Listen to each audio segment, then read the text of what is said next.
Sejak kemarin pra-peradilan Peggy Setiawan, tersangka pembunuhan Vina Cirebon dan Eki, kini sudah digelar dimulai pada tanggal 1 Juli 2024. Namun kemarin dari kuasa hukum Peggy Setiawan untuk membacakan segala tuntutan di pra-peradilan, termasuk pertanyaan besar bagaimana kepolisian untuk mentersangkakan Peggy Setiawan. Dan hari ini kita sama-sama menyaksikan jawaban dari kuasa hukum dari pihak Polda Jabar untuk menjelaskan dan menjawab segala tuntutan dari kuasa hukum Peggy Setiawan. Mari kita simak bersama-sama tanggapan dari kuasa hukum Peggy Setiawan terhadap jawaban dari pihak Polda Jabar itu sendiri. Mari kita simak bersama-sama jawaban dari kuasa hukum Peggy Setiawan. Rasa pokok perkara, itu poin kami yang pertama. Selanjutnya lagi, bahwa di dalam jawaban pihak termohon menegaskan bahwa DPO itu telah dibuat pada tahun 2016.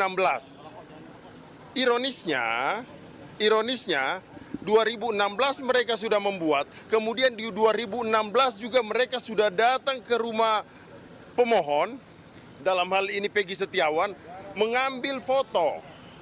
Tapi yang kita tangkap bahwa di dalam daftar pencarian orang sama sekali tidak pernah dicantumkan foto. Kemudian jawaban lagi pihak termohon menegaskan di situ bahwa telah dicocokkan fotonya. Dicocokkan fotonya oleh ahli Inavis itu pada saat tahun 2024. Pertanyaan kami sederhana sekali. Kenapa di 2016 tidak dilaksanakan itu? Kemudian bukti yang kami selama ini duga ternyata tak sesuai dengan prediksi kami. Artinya apa? Alat bukti yang diajukan oleh termohon, yang pertama adalah saksi, yang kedua adalah ahli, yang ketiga adalah bukti surat. Kalau saksi itu ada 64 yang ternyata diperiksa di BAP, tapi ternyata yang menguntungkan si pihak termohon hanya 13 orang. Itu nanti kami akan sikapin. Kemudian lagi selanjutnya yang menyangkut keterangan ahli. Kalau menurut hemat saya bahwa ahli yang diajukan oleh termohon, makanya saya katakan harusnya dihadirkan di persidangan. Jangan masuk kepada pokok perkara. Ini di dalam jawaban mereka kan semuanya BAP. Kalau semuanya BAP, ini kita masuk pokok perkara, makanya saya katakan pra-peradilan rasa pokok perkara. Kemudian bukti surat lagi. Bukti surat ironis sekali, tidak ada yang berkaitan sama Peggy Setiawan. Contoh bukti surat visum atas kematian Vina Eki. Ya kan? Kemudian bukti surat yang lainnya juga nggak ada yang betul-betul berkaitan sama hubungannya dengan Peggy Setiawan. Bagaimana ini? Makanya kami sangat optimis, walaupun pernyataan dari jawaban pihak termohon, kami sangat optimis bahwa perkara kami masih hakul yakin ini akan dikabulkan oleh Pengadilan Negeri Bandung. Kira-kira seperti itu. Sama sekali tidak menjawab pertanyaan gugatan kemarin. Kalau kami anggap bahwa itu menjawab, pihak pemohon ini menjawab dari gugatan kami, namun sayangnya bahwa contoh alat bukti itu adalah visum, Vina dan Egi, ya kan. Kemudian lagi beberapa lagi itu surat seperti surat rapor, ijazah. Ini hubungan hukumnya kaitannya di mana? Yang kita butuhkan adalah bahwa Peggy Setiawan adalah peron, itu yang harusnya mereka konstruksikan. Ini kan tidak ada.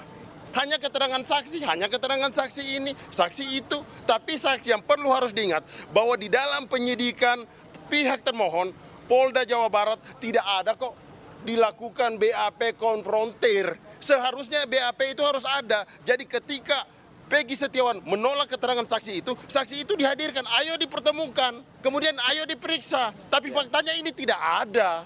Bagaimana kita mau mengukur kebenaran saksi itu? Ya kan? Selanjutnya lagi, di dalam pelaku-pelakunya ini semua, itu banyak berlatar belakang Sudirman. Cuma tamatan SD. Peggy Setiawan cuma tamatan SMP, kemudian dibawa, ditarik pemeriksaan psikologis lah, diuji lah bagaimana. Mereka ini ditanya oleh pihak kepolisian saja, mereka sudah gemetaran. Jadi jangan samakan seperti kami, gitu loh. Itu tanggapan dari kuasa hukum Peggy Setiawan terkait jawaban dari kuasa hukum Polda Jabar hari ini di persidangan Pengadilan Negeri Jawa Barat.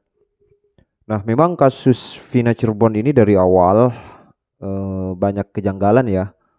Saya tidak tahu pasti terkait siapa yang benar atau siapa yang salah. Namun pada sisi ini memang kasus ini sangat janggal sekali. Di sisi lain memang tidak ada bukti yang konkret atau bukti yang mengarah kepada Peggy Setiawan.